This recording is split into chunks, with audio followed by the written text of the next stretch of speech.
Hello friends and welcome to Figure Study, where we're talking about Transformers Legacy Wreck and Rule Collection Springer. The reason I have this is because I actually really liked the Siege Springer mold, but I hated the Siege Springer design, if that makes any sense. The colors were fine, but there was just so much of that splatter all over everything. I hated it so much. And this thing with the gun on the car is also not great, but really it was the paint splatter. So after a bit, I ended up getting rid of my Siege Springer and thought that was going to be it. And then a couple of months ago, I thought, well, maybe I want to get Springer back, because I did really like the figure. And then I saw the Wreck and Rule version was announced, and I thought those colors looked terrible, and I was never going to get it. But there was another figure that I wanted to get. I won't bore you with more details than I'm already boring you with. And in order to get the free shipping, I ended up tacking on Springer here. I mean, I didn't just get him to pad out the free shipping thing. I did actually kind of change my mind a little bit on the colors after seeing more photos, but once I got him in hand, my thoughts completely changed, and I actually really like this figure. And a big part of that is the fact that the Siege Springer mold, just on a base level, is really good. There's a little bit of nuance to it, like clicking that little back joint in place, like making sure it clicks in place, going either way to make sure things lock in properly, but really, it's a nice mold. It does some clever stuff. Except for this. Fortunately, there's a workaround for that. In addition to the fact that you can plug the weapons all over the alt modes and the robot modes, so you can kind of do whatever you want with it, all you really have to do to make that gun on top of the car mode less annoying is take the strut that works for the helicopter blades and just plug it onto the backs of the guns, and then use the gun peg to peg it into the top of the car, and that gives you a much more solid and lower profile weapon storage option. And yeah, you've got a little bit of a thing sticking off the back, but compared to the alternative, this is way better. But let's stop talking about accessories. I'm gonna get rid of this and move it off to the side because this is really the star of the show here. And yeah, as I said, really like the Siege Springer mold, and I actually like it a lot in these colors. But right now we are talking about the car, and the car is a Springer-looking car. And forgot to flip out his little tail wings 1 second. So yeah, the car mode is a Springer-looking car mode. It is awkward. It is primarily bulked out in the front. Looks more like a battering ram than anything, but I think it looks cool for like a weird 80s retro future Cybertronian alt mode. I'll go into the particulars a bit more when we get to the robot mode proper, but the colors here are really nice. I like how you've got mostly gray all over the vehicle modes with just that hit of yellow right in the front and a little bit of green that may not necessarily be the most complementary color scheme, but the layout and the way that so much of the gray kind of fills out the vehicle modes and then balances out a little bit better with the green when we get to robot mode is really interesting. And I also really like the fact that they use two-tone shades for both the green and the gray all over this thing. Again, we'll talk more about it in robot mode, but it's a really nice detail that I like a lot, and when you stop and look at the number of paint applications, like the little bits that are picked out in darker gray or darker green, there's actually a surprising amount of paint on this thing. What's kind of cool about this, just in general, just the mold, is the fact that most of what you see is visible in the robot mode. Like, there's not a whole lot of stuff that gets hidden away when you go from vehicle mode to robot mode. If anything, it's just showing more stuff. The only bit of the vehicle mode that really gets hidden in robot mode is the cockpit section, cabin section, or whatever you want to call it. And incidentally, I just want to say I really like the deep shade of blue they used for that window. It looks really nice. In terms of size, I want to say the car mode for Springer it's Voyager-ish, but it's kind of like a small Voyager. I wouldn't call it a big deluxe. I think it's definitely the general Voyager size-ish. I don't know why I keep referring to them as size classes, because they're not size classes anymore, but it's kind of like an average small Voyager. Also, the car mode does roll okay. Yeah, it's not like you gotta put some energy behind it when you push it in order to get it to roll farther, but it does pretty well. Now I'm going to break from tradition slightly, and I'm going to do something that I don't think I can say I've never done on the channel before, but I almost never do it on the channel before, and that is I want to talk about the box. The reason I want to talk about the box is because look at this art! The illustration on Springer's box is fantastic. It shows off kind of a rudimentary transformation, but like that shot of Springer, it looks so good. The detailing is great, the lighting is great, the contrast that they used and like the shadows and highlights is fantastic, and I love the weird neon colors that they're using in the Legacy box art. This looks really, really good. This is incredible artwork that Hasbro doesn't credit anyone for. And this is a rant that I'm not going to put the bulk of it in this video because we're talking about Springer. We're not talking about Hasbro's shitty practices with not crediting their artists, but it is a thing that I would really like to see change because this is fantastic art. The person who drew it, illustrated it, colored it, all that, should be, and I'm hoping is, incredibly proud of what they did. It just sucks that Hasbro doesn't tell you who did this because they deserve all of the credit and accolades in the world for doing art like this, and Hasbro just won't share that information, and it sucks. Anyway, not properly crediting artists aside, Springer's good. Now, Springer's copter mode is definitely just the car mode stretched out and narrowed down at the back. To be fair, there is some parts shifting around here going from car mode to helicopter mode other than just narrowing out the back. Like the wheel wells that are at the front of the car mode, they do shift back a bit, so that does change the profile for the helicopter mode a little bit.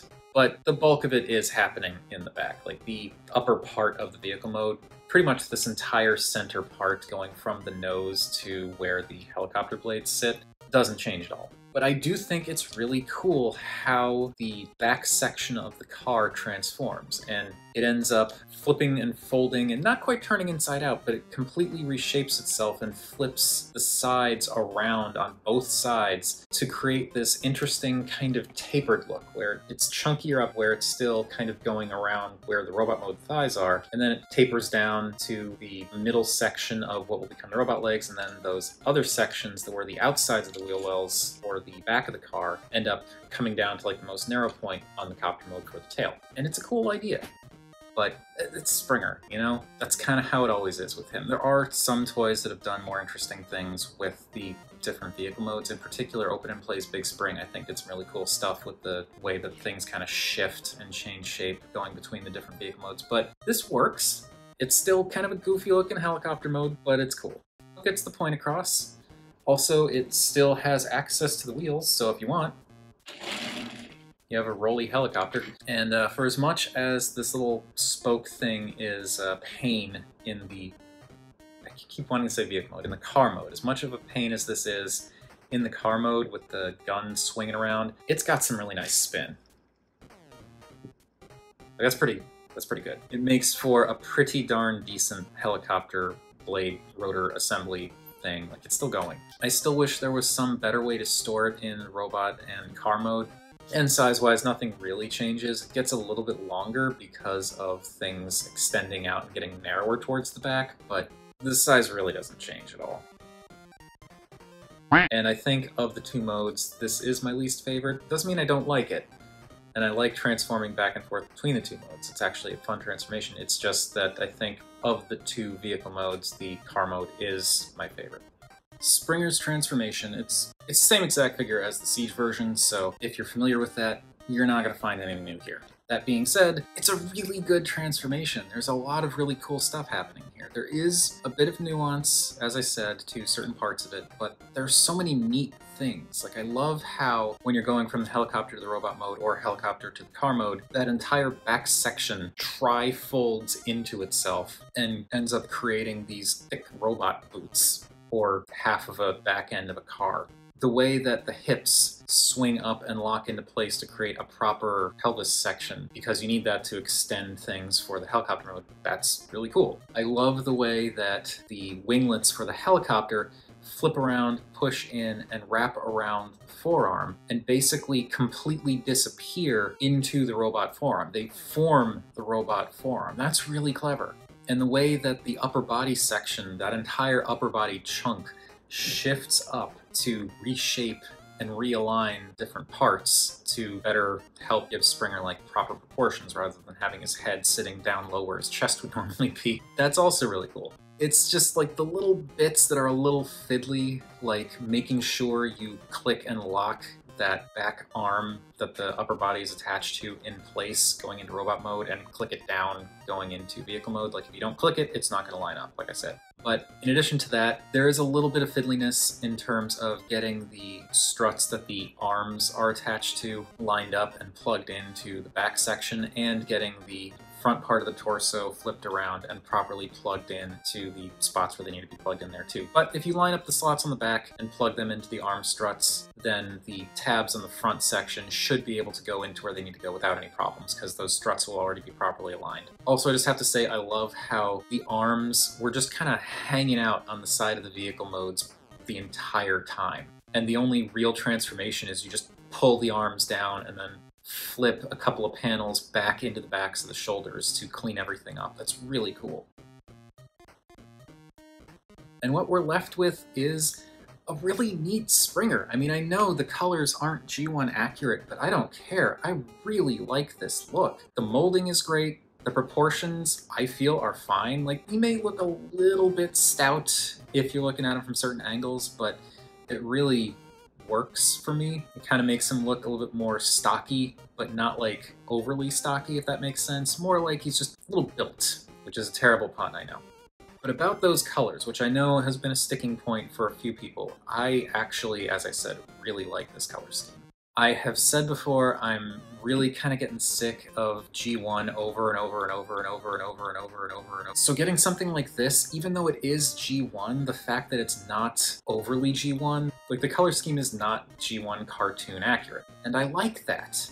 It's nice. It's something different. I'm so hungry for things that are different with these toys. I like it on those merits, but also just as a general color scheme, I think it works really well. The distribution is pretty nice. You definitely get more visible green that's more spread out in the robot mode.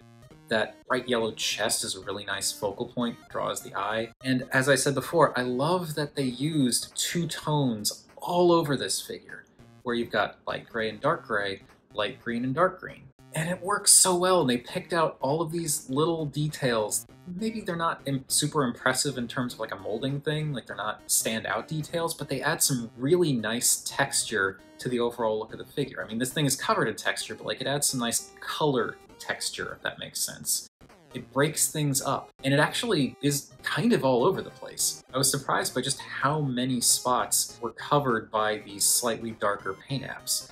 And it looks really good! They even brought it into the helmet. I love that you've got that two-tone green in the head as well. It's so good. And again, that yellow chest is a really nice focal point, and that really nice sharp blue Wreckers logo looks really great on it too. And I mean, blue and yellow, they work really well together because they're complementary colors, so of course. But this is a really nice deco, and there's no Siege gunk on it. Thank goodness. Like, I can look past some of the Siege gunk sometimes, but Siege Springer was coated in this stuff. It was absurd. And I'm not entirely sure if I had ended up getting Siege Springer back if I would have been able to remove it. But this is perfect for me because I don't have to worry about taking any of that mess off, and there are just a lot of really nice little paint details that are all over the thing that look really good and complement the color scheme really nicely. As for the head, it is a very Springer head, just like the Siege version, and I like it a lot. I actually didn't know what I would think about this head in particular because it's green on green on green, but I like this a lot. You've got the two-tone green for the helmet, the lighter green plastic, darker green paint for the, the darker green paint goes all the way around actually for that head crest shape, and for the actual fin on top. But then the face itself is a lighter, almost semi-pastel green. It's actually 3 tones of green on the head, so it helps the face stand out even though it's still more green, and it's actually really nice. And those shiny blue eyes stand out really well. It's a really great head sculpt, and the deco that they used on this thing is fantastic. I love the head sculpt on this figure. I love everything about this figure, really. As for the articulation, the head is on a ball joint. You get a tiny amount of up and down, an extremely small amount of left and right tilt, but you can look left and right. Due to the way the arms are built, in particular the struts that are used for the transformation and like aligning the wheel well sections in the front of the vehicle modes, you don't get a full 360 rotation on the shoulders, but I think that's fine. You get pretty decently far forward and back, so it doesn't really bother me. The outward motion comes just shy of 90 degrees. It's a little bit impeded by the junk going on in the upper torso, but I think that's all right. Get a bicep swivel and more than 90 degrees of bend on the elbow, which is nice. And you get a wrist swivel. That's great. There is also a waist swivel that cannot go all the way around because of the hinge on the back, but the amount of range you get before it stops, I think, is perfectly fine. If you wanted to twist the waist beyond that, I feel like it would start to look really unnatural, so it's fine. And if you really wanted to get more of a range on that waist rotation, you could drop the hip section down. It doesn't look good, but you could do that. As for those hips, they can go forward a little past 90 and back. They could go back way past 90, except for the backpack stuff getting in the way, but still pretty nice forward and backward swing. They can go out practically 90 degrees, both for transformation and just for sake of going out. You get a thigh rotation, over 90 degrees of bend at the knee, which is pretty darn great. And if you really wanted to, you could disconnect the transformation joint to bring the lower leg back a bit more, though it does break the sculpt something fierce. And you get a decent amount of backward bend and a unreasonably decent amount of forward bend on the toe. And then due to the transformation, the ankle tilt can go practically 180 degrees. Tip, the mold has pretty great articulation, and to go with that articulation, you've got a bunch of accessories. And these accessories are kind of whatever, but I don't mind them. You get two guns. They're not exactly symmetrical in any way, but they are roughly the same size and length, so they don't look too out of place if you don't look too closely, and I don't really mind asymmetrical guns anyway. And of course, if you wanted to, you could plug them into each other and make one big gun, which looks like two guns plugged together, but it kind of works because you've got the scope on the gun that goes in the back, so it could kind of work as like a sniper rifle type thing. And these can plug into the forearms, plug into the hands, you know, to have to hold them, plug into the legs, plug into the backpack. You've got a lot of places you can put these things. And then the helicopter blades pull out of their little spinny thing, and the spinny thing, again, in robot mode, kind of sucks. There's nothing really good to do with this. You could plug it into an arm, plug it into a leg, plug it into the backpack. I typically plug it into the backpack just to get it out of the way, but yeah, it doesn't really work as a weapon accessory. The helicopter blades, though, they work well as swords, and they even have little siege blast effect bits on one side each, so you can add like the little swooshy effects, which is cool. Shame he didn't come with any, but whatever. And these you can either plug into his hands or have awkwardly sticking off his legs or forearms or backpack, or you can use the little slots on the sides to peg them over the tabs on the sides of the backpack and have them store that way. And if you were so inclined, you could have all of his accessories stored on his back, and it's really not bad from the front. From the back it's a little bit of a mess, but from the front it works. If you really wanted to hide everything, you could also swing the guns down. And then that gives him a much cleaner look overall from the front. Or you could just arm him up with everything if you wanted to do that too. So you got options with this guy, and he just looks really cool. Now, in terms of size, he's a Voyager, so I want to say he's average-ish Voyager height, which is fine. I mean, the complexity with this guy, you know, he's a triple changer, but a surprisingly clean triple changer when you look at him in the robot mode. I really think that works. I'm fine with the size that he is what I'm saying. He looks really cool, and he does a lot of stuff, and I think that's totally excusable. So that is going to do it for Transformers Legacy Wreck and Rule Collection Springer. And as I said, I really like this figure. It's a solid figure just on its own merits, but this color scheme, because it's so different than what I'm used to seeing with a lot of G1-esque Springers, it hits me a lot better. I like this way better than the Siege version, purely based on the color scheme and the fact that he's not covered in spray gunk. But it's a really nice figure. Fun to mess with, fun to transform. There's a lot of really clever engineering stuff on here that I've already talked about, and yeah, I love this. It's great, and if you like Springer and don't have the Siege version, I highly recommend this one. But that is going to do it about my thoughts on this particular Springer. What are your thoughts on this guy, or the Siege version, or how they compare to each other? Whatever your thoughts, feel free to chime in down below. I always enjoy hearing from you all. Thank you everybody for watching, and remember, art is more than meets the eye.